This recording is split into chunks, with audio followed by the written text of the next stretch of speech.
सभी दर्शकों को नमस्कार, जय हिंद, वंदे मातरम। जी हाँ दोस्तों, मध्य प्रदेश भू राजस्व संहिता 1959 धारा 178 का कोई भी भूमि स्वामी अपने जीवन काल में अपने वारिसों के मध्य अपने खाते का विभाजन कैसे कर सकता है, जानने के लिए वीडियो को अंत तक देखिए। दोस्तों, आगे बढ़ने से पहले हमारे चैनल को सब्सक्राइब करें और बेल आइकन को प्रेस करें ताकि विधि की नई नई जानकारी आपको प्राप्त होती रहे।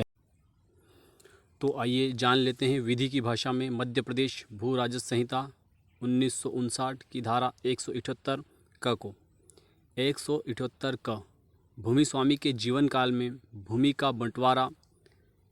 जब कभी भूमि स्वामी अपने जीवन काल में उसके वैध उत्तराधिकारियों अर्थात वारिसों के बीच अपनी कृषि भूमि का बंटवारा करना चाहता है तो वह तहसीलदार को बंटवारा के लिए आवेदन कर सकता है। 178 क की उपधारा 2 कहती है कि तहसीलदार वैध वारिसों की सुनवाई करने के पश्चात खाते का बंटवारा कर सकेगा और इस संहिता के अधीन नियमों के अनुसार खाते के निर्धारण का प्रभाजन कर सकेगा। तो दोस्तों, आइए मध्य प्रदेश भू राजस्व संहिता 1959 की धारा 178 क के सभी विधिक प्रावधानों को एक एक कर समझ लेते हैं अपनी आसान व सरल व सामान्य भाषा में। दोस्तों, मध्य प्रदेश भू राजस्व संहिता की धारा 178 क में सबसे पहला शब्द जो लिखा है वह है भूमि स्वामी। तो सबसे पहले हम समझ लेते हैं कि भूमि स्वामी किसे कहा जाता है। भूमि स्वामी उस व्यक्ति को कहा जाता है जिस व्यक्ति के नाम से वर्तमान भू अभिलेखों में भूमि दर्ज है, चाहे वह व्यक्ति पुरुष है या वह व्यक्ति महिला है, तो उसे भूमि स्वामी कहा जाएगा। दोस्तों, भूमि स्वामी के बाद में जो शब्द आता है वह है जीवन काल, अर्थात भूमि स्वामी के जीवन काल में।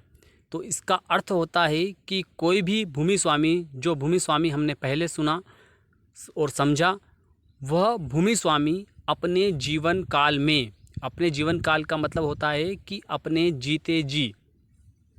दोस्तों, अगला शब्द जो आता है भूमि और उसके बाद में आता है का बंटवारा, जिसके संबंध में आपको विस्तार से समझाने की आवश्यकता नहीं है क्योंकि भूमि का बंटवारा अपने आप में ही स्पष्ट है कि भूमि का विभाजन।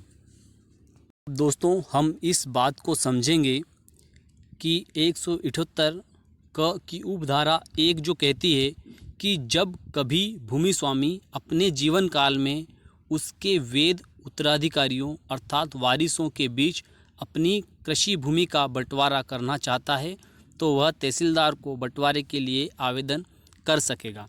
तो दोस्तों, इसमें हमें मुख्यतः यह समझना है कि किसी भी भूमि स्वामी के वैध उत्तराधिकारी अर्थात वारिस कौन कौन हो सकते हैं। तो आइए इस बात को हम समझ लेते हैं कि किसी भी भूमि स्वामी के वैध वारिस कौन कौन हो सकते हैं। तो दोस्तों, आइए समझ लेते हैं।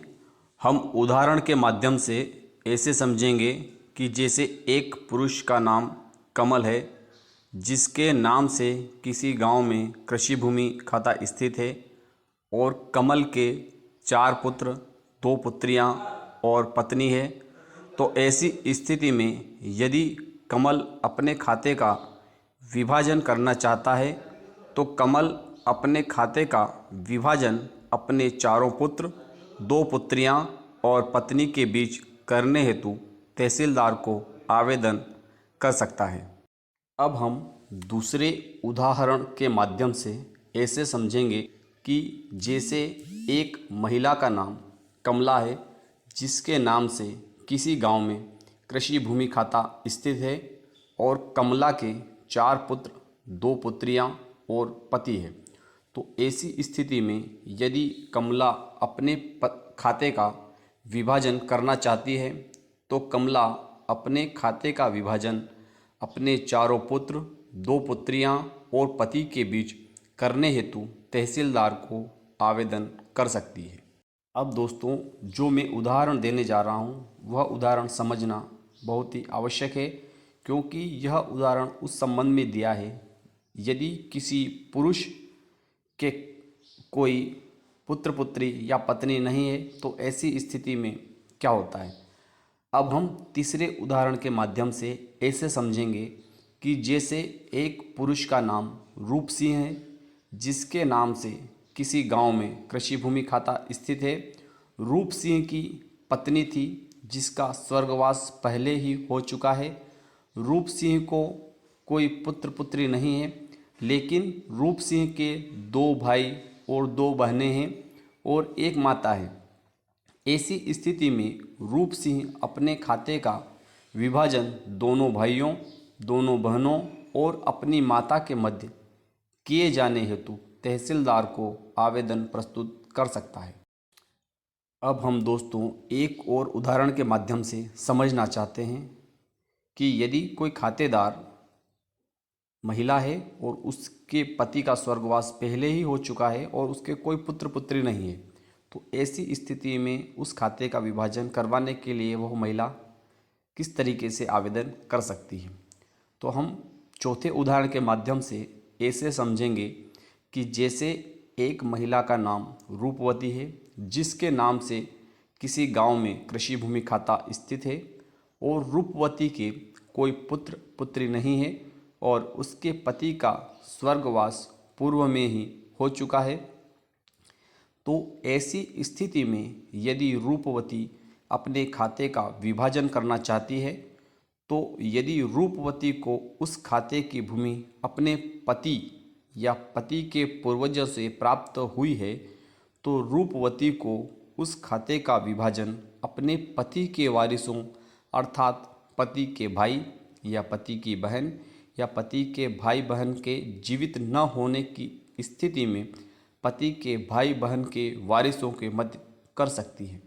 इसके विपरीत यदि उस खाते की भूमि रूपवती को अपने पिता या पिता के पूर्वजों से प्राप्त हुई है, तो रूपवती उस खाते का विभाजन रूपवती के भाई बहन या भाई बहन के जीवित न रहने अर्थात न होने पर भाई बहन के वारिसों के मध्य करने हेतु तहसीलदार को आवेदन कर सकती है।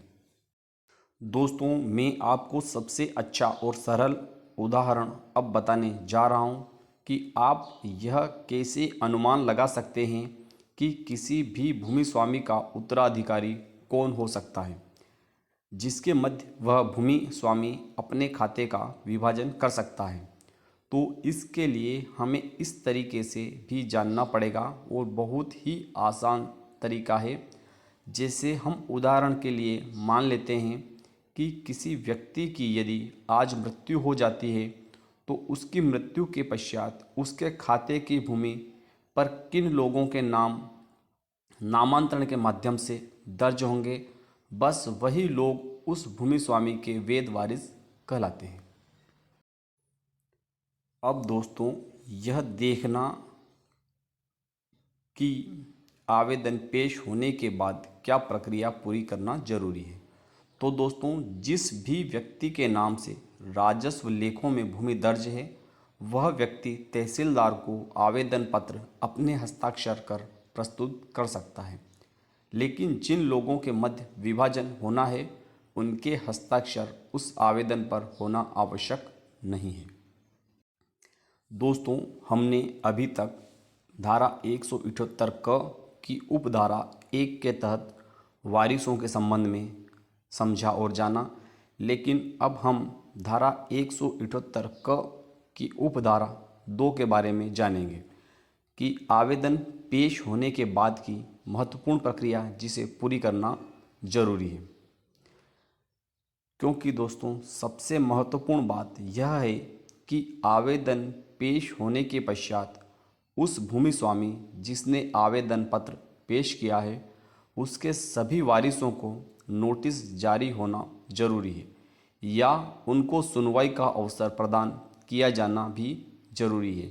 सभी वारिसों को सुनवाई का अवसर दिया विभाजन नहीं किया जा सकता, और विभाजन कर दिया जाता है तो इस तरह के विभाजन को कभी भी निरस्त करवाने के लिए उन वारिसों द्वारा कार्रवाई की जा सकती है जिनको सुनवाई का अवसर प्रदान नहीं किया गया था। तो दोस्तों विश्वास करता हूँ कि यह वीडियो आपको पसंद आया होगा। दोस्तों फिर मिलते हैं। जय हिंद, जय भारत।